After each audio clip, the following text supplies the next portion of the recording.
Coming up this week, whom are you looking for?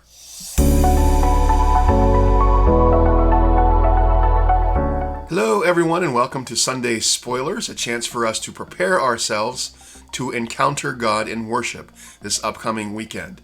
Just as a reminder, the Sunday spoiler for today is for worship on Sunday, August the 14th. And August the 14th is the day we're going to be having an outdoor combined worship. So both First and Trinity are going to come together at Black Fork Commons and have a worship service together at the amphitheater. And they're going to walk over to the pavilion and have a great time of eating and fellowship after the time of worship. So remember, that's going to be at 10 o'clock this coming Sunday. And it's just, I look forward to having that time with all of us to just be outside, to be out in God's creation, and to celebrate who God is. And on that day, we're going to be concluding our summer series. This series, we've been looking at questions of Jesus and the questions that Jesus asks us with the kind of perspective of, what if Jesus were asking me that question? And so we're finishing it with the question, whom are you looking for? And it's, I think we're always looking for things in life. We're always looking for just ways to get through life in the best way that we can. We're always trying to look for solutions to problems. We're always looking for answers to questions that we have. And this question can be a powerful question. Who are we looking for? The context here is a very specific context, and it's a context that kind of has an obvious answer to the question, but I think if we take it beyond the context, it helps us to see a little bit more about our connection to Jesus. And the context comes from the Gospel of John, chapter 18, verses 4 through 9. Let's hear that together. Jesus, knowing all that was going to happen to him, went out and asked them, "Whom are you looking for?" "Jesus of Nazareth," they replied. "I am he," Jesus said. And Judas the traitor was standing there with them.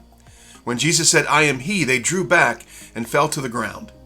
Again he asked them, "Whom are you looking for?" "Jesus of Nazareth," they said. Jesus answered, "I told you that I am he.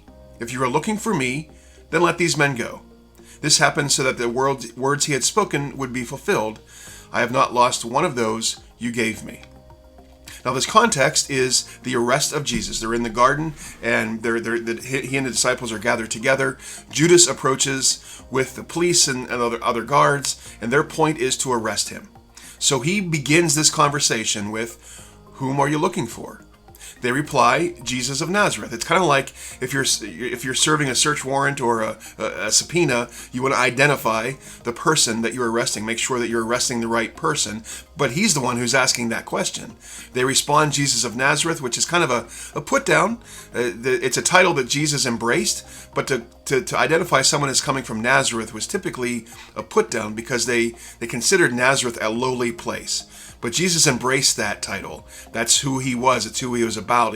It's who he was here for. Those who were lowly, those who were pushed aside. And he said, "I am he." It's interesting that the translators have typically added the word he. The original Greek doesn't have the word he. So his answer is, "I am." That phrase is used 300 times in the Bible. I am. I am the bread of life. I am the resurrection and the life. All these I ams that we hear in the Bible. It's like Jesus is giving us the answer. I am. As we go through life, we look for this greater purpose. We look for this path for us to follow in life. We look to Jesus, and he gives us that answer. But we often have different expectations of that. So this Sunday we'll be looking at that a little bit more in depth, be looking a little bit more at what it is that we're looking for, who it is that we're looking for, how can we find that answer in Jesus, how can we find that path in Jesus. Remember, we're going to be at Black Fork Commons, 10 o'clock on Sunday morning. Can't wait to be there. Can't wait to join in worship with all of you. Can't wait to join in that time of fellowship afterwards. Whom are you looking for? Take care, everyone. We'll see you then.